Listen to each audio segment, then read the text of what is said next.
Books of Enderal, The Butcher of Ark, Chapter 7, All the Dead Souls. I do not know how long I had been away from the world of the living, yet judging by the fact that Callion's neck still showed imprints of my fingertips, it could only have been a few minutes. The first thing that I thought when I saw him kneeling over me was that my pathetic life was over. The second thing was that Callion, who by some unholy magic had enough breath for laughter even after 1 minute of being strangled, could have let me die 1,000 deaths already. He had not. Instead, he kneeled and held out his right hand towards me. Without further thought, I took his hand and let him raise me up. Then I noticed a change in the room. The bindings had been removed from the two girls. Now both girls lay side by side under a heavy woolen blanket. One of them had her eyes closed. The eyes of the other one were still wide open, and stared at the wall with the same dead glaze with which she had mustered over Callion and me when we had entered the room. "Fire palm extract," Callion said. "A droplet puts even a rabid boar to sleep." For a moment a hint of grief, or was it rage, overshadowed his gaze. "They do not want the goods to be able to resist." "The goods?" I replied after a long pause, more statement than question. All of a sudden I felt unbearably stupid. "Yes." I gulped. "Callion, I made a tired, all-embracing gesture with my right hand. "I do not understand." I sounded broken and dull. "Not at all." Callion smirked. Then he sat down on the edge of the bed and began to explain it all to me. 30 minutes later, which seemed like an eternity to me, Callion rang the room's bell. The girls were still asleep on the wide bed, rigid and unmoving. Callion had given me a precious dagger before. It was of much higher quality and was easier to handle than my old iron blade. He had only nodded affirmatively in response to my insecure gaze, like a gleeman who encouraged his son before his first performance. Now we both stood at the door quietly. His eyes glowed like on the evening when he first told me about the fire. But this time there was also something else in his gaze: anticipation. Footsteps came closer, and I noticed how Callion slightly bent his knees. There was a knocking at the door. Callion rang the bell again, just as agreed upon with Conthus. The door opened slightly. "No one enters this world as a good or evil being, despite what the path wants to make you believe, Jael. At the day of our birth, our souls are nothing but empty pages, and we alone decide what will be written upon them." Then a head peeked through the crack of the door.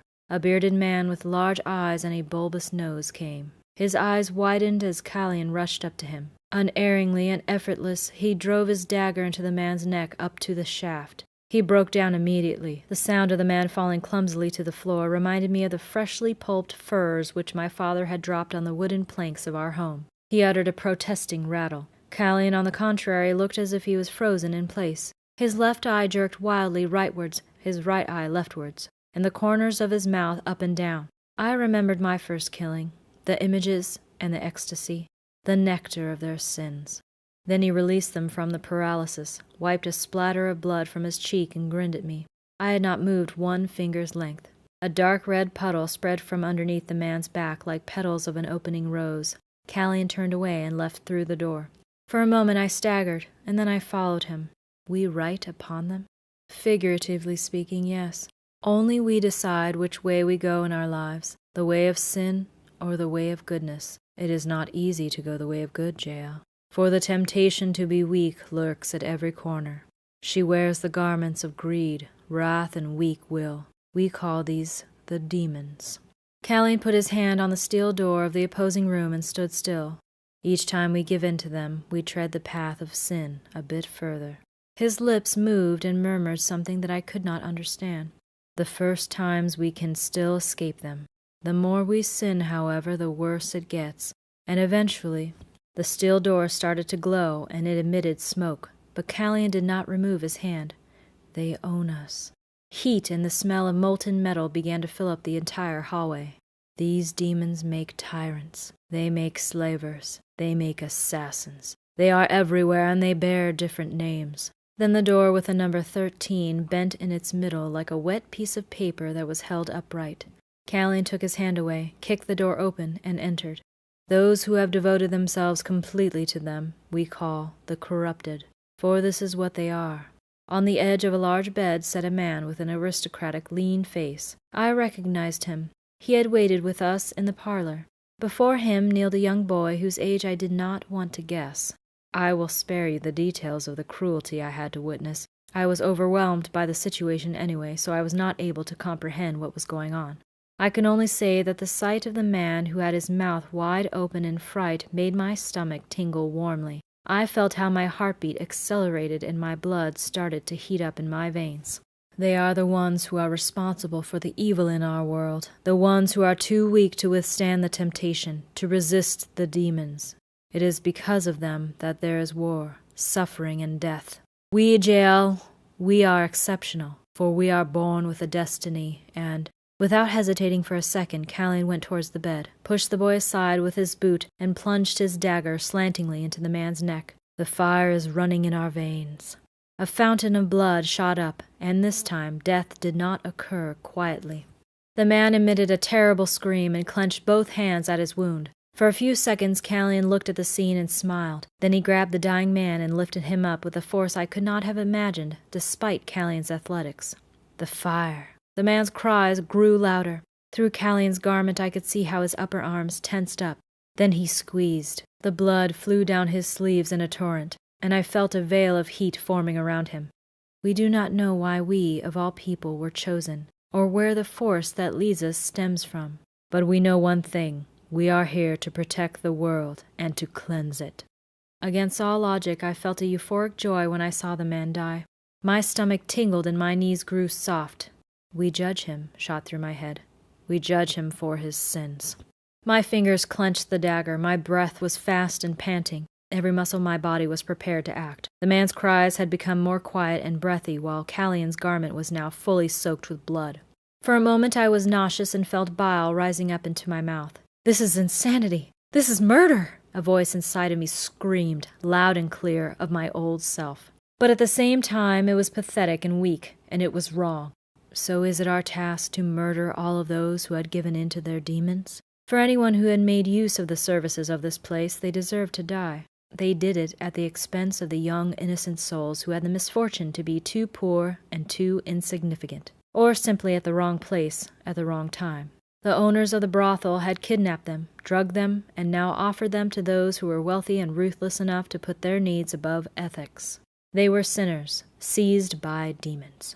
Alerted yells were audible from the hallway, and a few moments later there was the sound of steps. They are coming, and they want to stop us. The thought occurred to me with almost indifferent serenity. I knew that they would not have the hint of a chance. When the first person appeared at the door, Callian released the man's neck. He did not cry anymore and collapsed quietly on the floor. Not all of them. They are too many. But those whose death the fire orders. Slowly and almost casually, Callian turned towards me. The humanity I had seen in his eyes a few moments before was now entirely gone. And this is the only reason for our existence, Jael. We are the ones standing between mankind and its utter corruption, and the depravity that solely results from man's weakness. His face was soaked in blood. Red drops flew down his cheeks. Some of them caught his beard, while the others trickled from his chin like morning dew from the beads of red malthus flowers. The glow in his jet-black eyes could not be denied even by the most pious priestly part of my mind anymore. The image that I have before my eyes, even today, had at its center one feature of the man that could have arisen from a mad god's mind, his grin. And this is exactly why we are here, Jael. These people have devoted themselves to sin. They are corrupted, and only death is going to... You probably have an insane face of the evil mage from the theater plays before your inner eye, but you are not wrong. If it had not been for the blood, the dead body, and the shivering boy, the smile could have been that of a boy who was about to earn a penny in an honest manner. There was no sense of guilt in his face, no bloodlust, only bliss. Indeed, he looked at me as if his deed had been the most natural thing in the world. And he was right, I thought when I looked at him. For what we had done and what we were about to do was righteous. Every corner of this place was corrupted, and so were the people making use of its services. And here we were, to purify their souls. A shrill cry interrupted my trance. I heard how a sword was being drawn from its scabbard, and when I turned around I saw the one who wielded it storm towards me. I was surprised by that no means I felt nervous or overwhelmed. In fact, I felt as if time stood still. Every move of the man, every twitch of his muscles, the up and down of his chest when he breathed, I observed with clarity I had never experienced before. I noticed how the grip of my hand hardened around the hilt of my dagger with almost stoical calmness. The fire swelled and the heat was growing inside of me. Then my legs moved in a way I had not believed to be possible before. I braced my thighs and bent my knees lightly. At the same moment, an impulse went through my body and I leaped forward like a predator. I tensed up the muscles in my right shoulder and turned my hip to the right and forward, which made my straightened right arm thrust forward like a bolt of Pyrean ballista. My dagger dove deeply into the man's heart.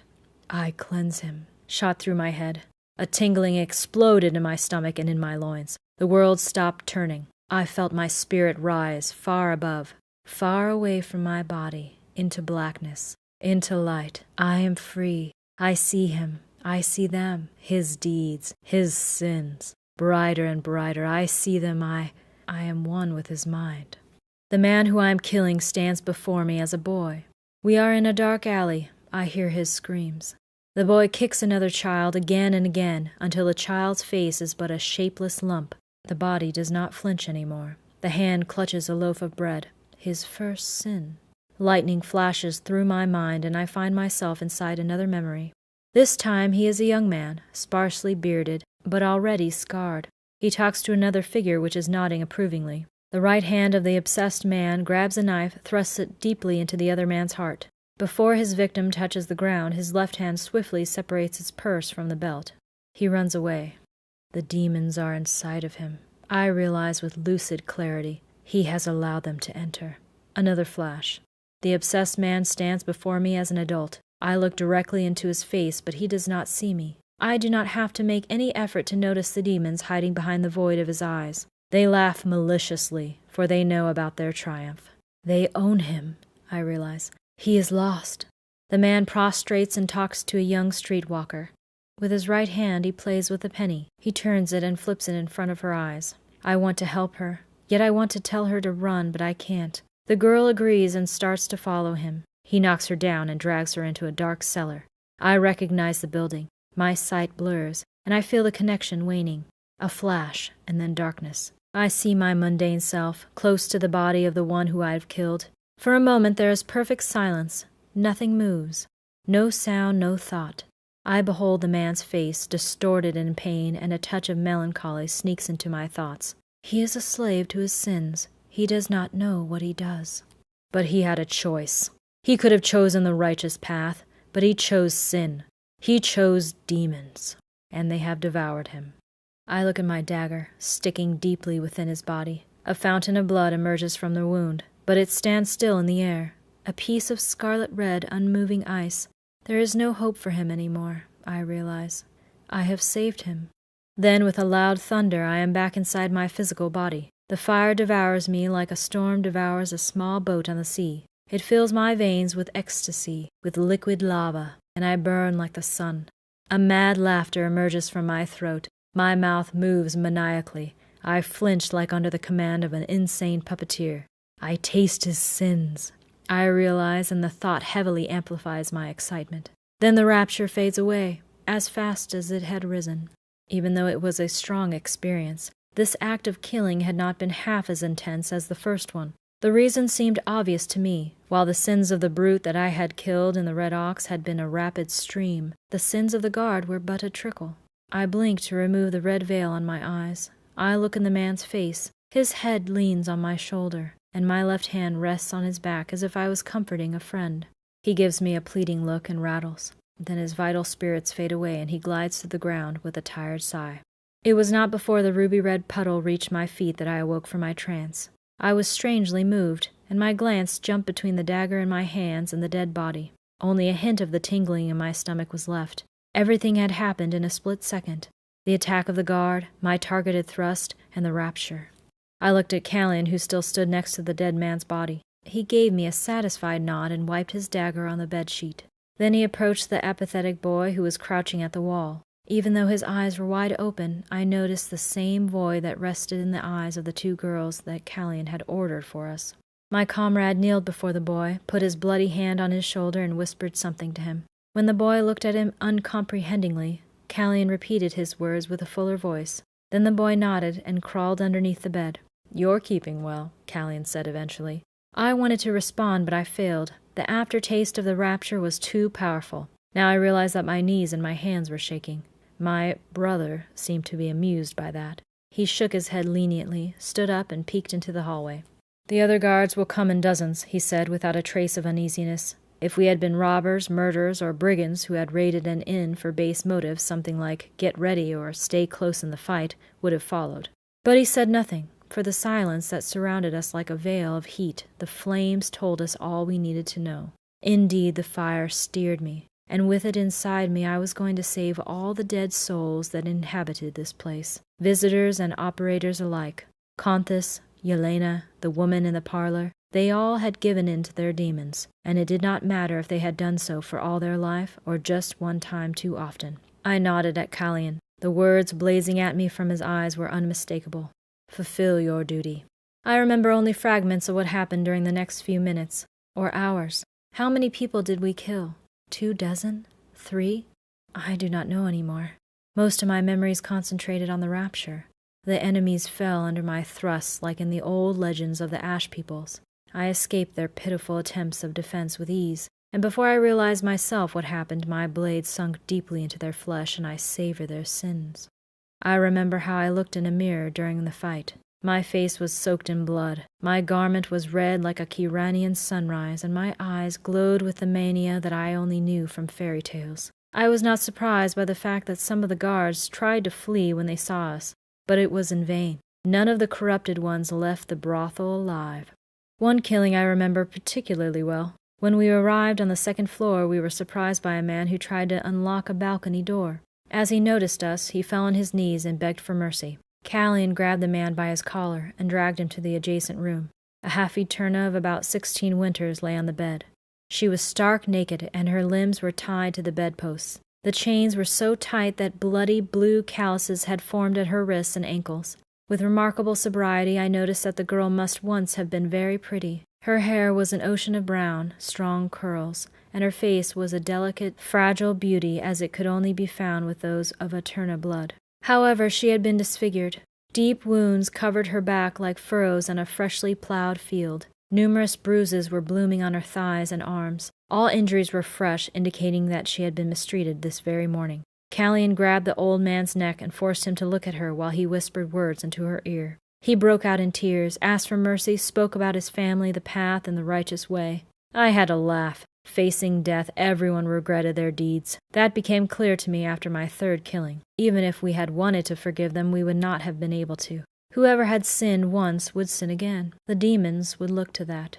That was what Callian told the man, but he remained stubborn. He assured that he would do repentance. Eventually, I ended the tragedy. In contrast to my previous killings, which I had performed with my dagger, I instinctively reached for the cat of 9 tails, that which the man had used to torture his slave. He had struggled and winced, but Callian gripped him tightly until I had strangled him. The taste of his sins was stale. Corruption, fraud. He was a bad man, a bad father, and the act of torture he had performed today had cost him a considerable amount of gold, had been the first of its kind. When he eventually collapsed in front of me, a beautifully embroidered leather purse fell out of his garment. Its content was distributed on the floor next to my blood-smeared boots. I was about to turn away when I noticed a shimmering golden item, a brooch on which a bear's head was finely engraved, a family crest. Bewildered, I showed my finding to Callian. We had killed a nobleman. What would the repercussions be for us? His answer was the one that he frequently gave me, regardless of the question, a smile. Yelena, the cold-eyed beauty, was the one who had defended herself in the best way. Instead of trying to escape like the others, she ambushed us in the hallway. The fight between her and Callian lasted a good minute, but considering the easiness in which he blocked her attacks, I assumed that he only let it happen for amusement. Then the woman's concentration wavered for a split second. Callian had already deeply driven his dagger into her abdomen. She broke down with a gasp, vainly trying to keep the dark blood from pouring out of her wound. She opened her mouth in an effort to say something, but she never got the chance to do so. With a massive targeted blow, he separated her head from her torso. For a moment he squinted as his face was flooded with bliss, and the heat in the room increased to a degree that even I could barely stand. Less than 5 minutes later, Conthus uttered his final cry, too. Just as the others, he begged for mercy, vowed betterment, promised us gold and women. And a moment later we had escaped from the shadows of the Undercity.